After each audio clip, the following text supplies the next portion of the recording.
علیکم ورحمۃ اللہ وبرکاتہ۔ اچھا، ہمارا نحومیر کا جو پیچھے سے دوبارہ دہرانے کا سلسلہ چل رہا تھا، اس سلسلے کے اندر ہم پہنچ گئے تھے دوسرا باب افعال عاملہ کے عمل تک، یعنی یہ ابھی ہم نے شروع نہیں کیا تھا۔ تو چونکہ بات چل رہی تھی عوامل کی، عامل کسے کہتے ہیں؟ عامل کی جمع ہے عوامل، یعنی زیادہ عامل ہو تو ان کو عوامل کہہ دیا جاتا ہے۔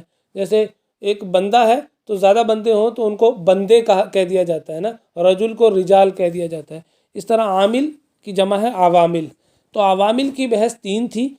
حروف عاملہ وہ ہم نے پڑھ لیے، یعنی ان کی 2 قسمیں تھیں۔ اسم میں عمل کرنے والے وہ 5 تھے، حروف مشبہ بالفعل اور ما ولی المشبہتان بلیس، حروف جارہ، اور اس کے علاوہ لا نفی جنس اور حروف ندا۔ اور افعال کے اندر جو عمل کرتے ہیں وہ حروف عامل جو فعل میں عمل کرتے ہیں، اس کی وہ دوسری قسم تھی، یعنی کہ فعل میں عمل کرنے والے وہ 2 قسم کے تھے، ناصبہ اور جازمہ، وہ صرف فعل مضارع میں عمل کرتے ہیں۔ اب دوسرا جو باب ہے یہ اسی افعال عاملہ کے باب میں ہے، اسی عوامل کے باب میں ہے، لیکن یہ یہاں عامل کون ہے؟ حرف نہیں ہے، اسم نہیں ہے، بلکہ یہاں عامل فعل ہے۔ اسماء عاملہ کی بحث اس کے بعد آ جائے گی۔ حروف عاملہ کی پہلے گزر گئی، افعال عاملہ کی ہمارے سامنے ہے، اور اسماء عاملہ کی اس کے بعد آ جائے گی۔ تو فرمایا افعال عاملہ کے بارے میں، فرمایا تو جان لے کہ کوئی بھی فعل غیر عامل نہیں ہے، یعنی ہر فعل عمل لازمی طور پر کرتا ہے، ہر حال میں عمل کرتا ہے، عمل سے خالی نہیں ہوتا، کیونکہ فعل کے بعد فاعل ہونا ناگزیر ہے، لازمی ہے، ضروری ہے۔ تو کہہ رہے ہیں افعال کے عمل کرنے میں 2 قسمیں ہیں، فعل معروف اور فعل مجہول، یہ 2 قسمیں ہیں۔ ٹھیک ہے جی، فعل مجہول آگے آ جائے گا۔ فعل معروف کیا عمل کرتا ہے؟ فعل معروف ہو یا فعل مجہول ہو، دونوں کی 2 قسمیں بنتی ہیں۔ کہہ رہے ہیں کہ تو جان لے کہ فعل معروف چاہے لازم ہو یا متعدی، لازم ہو یا متعدی، فاعل کو رفع دے گا۔ لازم کسے کہتے ہیں؟ فعل لازم وہ ہوتا ہے جو فاعل پر مکمل ہو جاتا ہے، مفعول نہیں آتا اس کا۔ جیسے خرجہ، نکلا وہ ایک مرد، تو اب یہاں اس کا مفعول نہیں لا سکتے ہم، لیکن ضربہ یہ فعل متعدی ہے۔ فعل متعدی جو ہے وہ ہے تعدی کا متعدی، تجاوز کرنے والا، ٹھیک ہے، آگے نکلنے والا، حد سے تجاوز کرنے والا۔ تو فعل متعدی کیا ہوتا ہے؟ وہ فاعل سے نکل کر مفعول تک بھی پہنچ جاتا ہے۔ جیسے ضرب زید عمرا، مارا زید نے عمر کو، تو یہاں مارنے والا زید ہے اور عمر مفعول ہے، تو یہاں مفعول آ گیا۔ لیکن خرجہ کا آپ مفعول نہیں لا سکتے، آپ کسی صورت اس کا مفعول نہیں لا سکتے کہ نکلا زید عمر کو، ایسا نہیں ہو سکتا، بالکل نہیں ہو سکتا۔ ٹھیک ہے جی، تو یہ ہے لازم اور متعدی۔ فعل لازم جو فاعل پر پورا ہو جائے، فعل متعدی جو فاعل سے مفعول تک بھی جا سکتا ہو، مفعول بھی اس کا آتا ہو۔ مفعولات پھر مختلف ہوتے ہیں، کچھ یہاں لکھے ہوئے ہیں، کچھ نیچے بھی موجود ہیں۔ تو فرمایا ہے کہ فعل معروف چاہے لازم ہو یا متعدی، فاعل کو دونوں ہی رفع دیں گے۔ جیسے قام زید، یہ فعل لازم کی مثال ہے، قام معنی کھڑا ہوا زید، اب یہاں اس کا مفعول نہیں آ سکتا۔ اور ضرب عمرو، یہ ضرب فعل متعدی کی مثال ہے، اس کا مفعول آتا ہے، تو یہ بھی فاعل کو عمرو کو رفع دے رہا ہے، قام بھی زید کو رفع دے رہا ہے۔ اور اس کے علاوہ یہ دونوں کیا کرتے ہیں؟ لازم اور متعدی دونوں ہی 6 اسموں کو نصب دیتے ہیں۔ پہلا اسم کیا ہے؟ مفعول مطلق، مفعول مطلق کو نصب دیتے ہیں۔ مفعول مطلق کسے کہتے ہیں؟ اس کی تعریف آگے آ رہی ہے۔ مفعول مطلق وہ اسم ہے، چلیں اگلی بحث کے اندر، مفعول مطلق وہ مصدر ہے جو واقع ہو کسی فعل کے بعد، اور یہ ہم ان کی میرے خیال سے یہیں اگلی فصل کے اندر ان کی تفصیل کے ساتھ بحث آ رہی ہے، ان کی تعریفات آ رہی ہیں، ان تعریفات کو ہم یہیں پڑھ لیں تاکہ یہاں مثالوں کے اندر ان کو سمجھ لیں، یا ان کے ہم مختصر ہم اس کو لے کر چلتے ہیں، پھر آگے ہم ان کو مثالوں کے ساتھ پڑھ لیں گے۔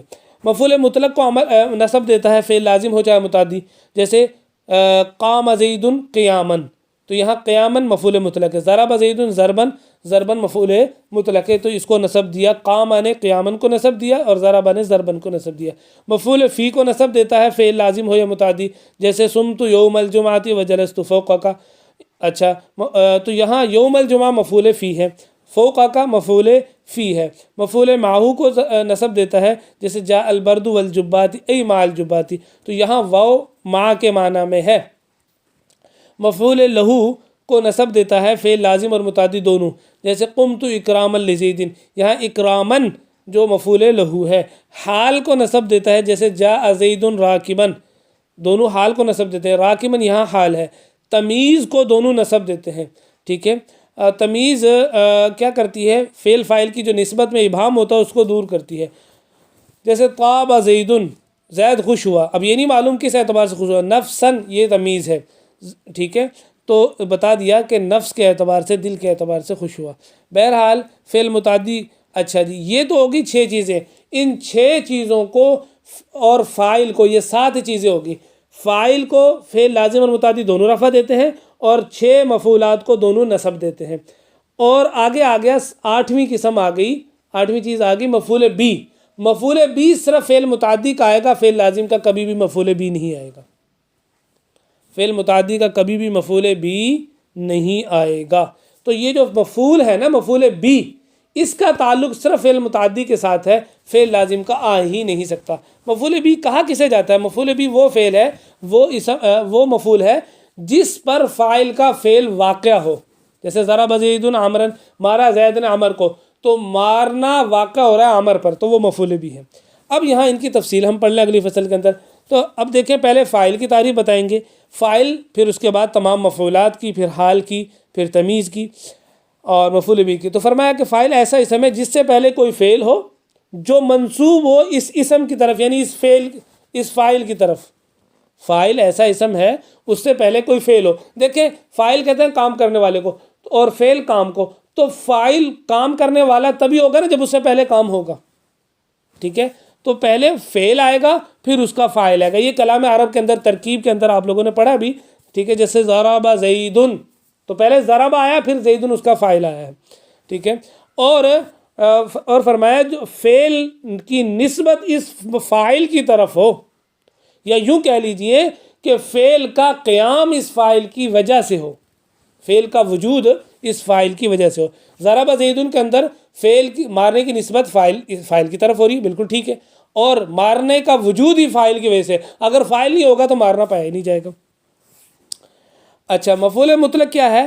وہ مصدر ہے جو واقع ہو کسی فعل کے بعد، اور یہ جو مفعول مطلق ہے نا، یہ فعل کے معنی میں ہو، یعنی جو معنی فعل کا ہے وہی معنی اس کا ہو، لیکن یہ مصدر ہے تو اس مصدر کے اندر کرنا ہونا پایا جاتا ہے نا، معنی ایک ہونا چاہیے، الفاظ بعض دفعہ تبدیل ہو جاتے ہیں، جیسے ضرب تو ضربن، میں نے مارا مارنا، ضرب تو کا معنی بھی مارنا ہے، ضربن کا معنی بھی مارنا ہے، ٹھیک ہے، تو اب دونوں کا معنی ایک ہے۔ اچھا، قمت قیامن، قمت کا معنی بھی میں کھڑا ہوا، قیامن کھڑا ہونا، فرق یہ ہوگا فعل تو فعل کا معنی دے گا اور مفعول مطلق مصدر کا معنی دے گا، کرنا یا ہونا جس میں پایا جاتا ہے، ٹھیک ہے جی۔ بعض دفعہ الفاظ الگ ہو جاتے ہیں اگر معنی کو، جیسے جلست قعودن، میں بیٹھا بیٹھنا، اب یہاں جلست الگ الفاظ ہے، مادہ ہے، اور قعود الگ مادہ ہے، لیکن معنی دونوں کا بیٹھنا ہے، لہٰذا یہاں بھی مفعول مطلق بن جائے گا۔ دوسری قسم ہے مفعول فی۔ مفعول فی ایسا اسم ہے کہ مذکورہ فعل اس کے اندر واقع ہو۔ مفعول فی ایسا اسم ہے کہ مذکورہ فعل اس کے اندر واقع ہو۔ صفحہ آگے کر دیجئے گا، ذرا توجہ رکھیں۔ مفعول فی ایسا اسم ہے کہ مذکورہ فعل اس کے اندر، اس میں واقع ہو، اس میں واقع ہو، ٹھیک ہے۔ اچھا، جس کے اندر کوئی چیز واقع ہوتی ہے اس کو ظرف بھی کہتے ہیں۔ ظرف کی 2 قسمیں ہیں، ظرف زمان، ٹھیک ہے، ظرف کہتے ہیں جس کے اندر کوئی چیز واقع، اب اس کی 2 قسمیں آٹومیٹکلی ہی بن جائیں گی، خود بخود بن جائیں گی۔ کیوں بن جائیں گی؟ کیونکہ جس کے اندر چیز واقع ہوتی ہے یا تو وہ جگہ ہوگی یا وقت ہوگا، تو اگر جگہ ہے تو ظرف مکان کہیں گے، اگر وقت ہے تو ظرف زمان کہیں گے، اور اگر جگہ ہے تو ظرف مکان کہیں گے اس کی۔ اچھا جی، زمان کی مثال جیسے صمت یوم الجمعہ، میں نے روزہ رکھا جمعے کے دن، میں نے روزہ رکھا جمعے کے دن، تو اب یہاں روزہ رکھنے کا جو ظرف ہے وہ جمعے کا دن ہے۔ اچھا، اور جلست عندک، میں بیٹھا تیرے پاس، تو یہاں جلوس بیٹھنے کی جو جگہ ہے وہ تیرے پاس ہے، یعنی یہاں بیٹھنا واقع ہو رہا ہے مکان کے اندر۔ مفعول معہ وہ اسم ہے جو ایسے واو کے بعد آئے، جو ایسے واو کے بعد آئے، وہ واو ما کے معنی میں ہو۔ کس کے معنی میں ہو؟ ما یعنی ساتھ، ما کا معنی ہوتا ہے ساتھ، جو واو ما کا معنی دے یعنی ساتھ کا معنی دے، جیسے والجباتی، جاء البرد، آئی سردیاں، والجباتی جبوں کے ساتھ، ٹھیک ہے، تو یہاں واو نے مع کا معنی دیا ہے۔ اچھا، مفعول لہو وہ اسم ہے جو اس چیز پر دلالت کرے جو فعل مذکور کا سبب ہو۔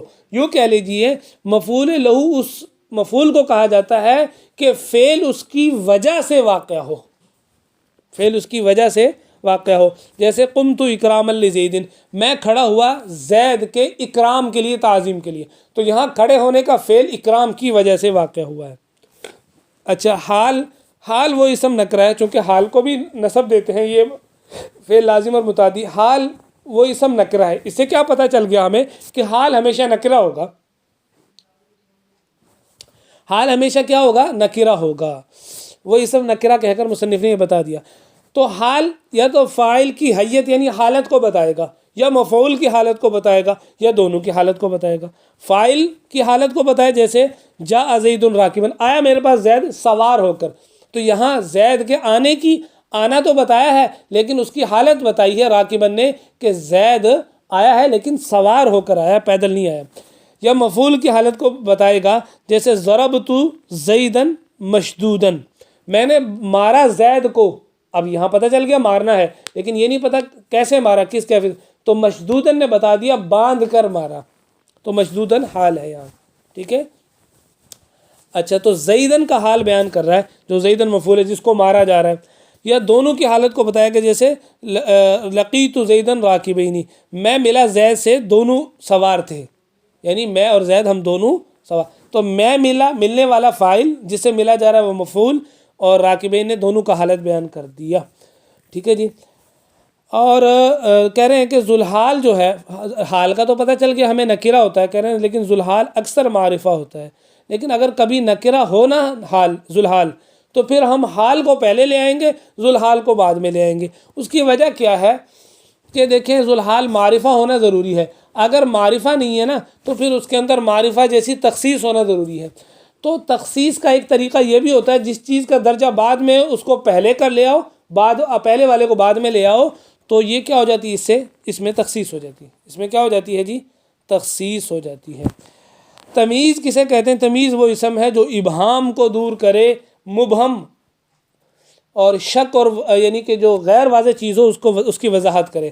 وہ ابہام کو دور کرتی ہے، بعض مرتبہ عادت سے دور کرے گی، جیسے عادت سے دور کرے گی، جیسے عندی 11 درہما، میرے پاس 11 درہم ہیں۔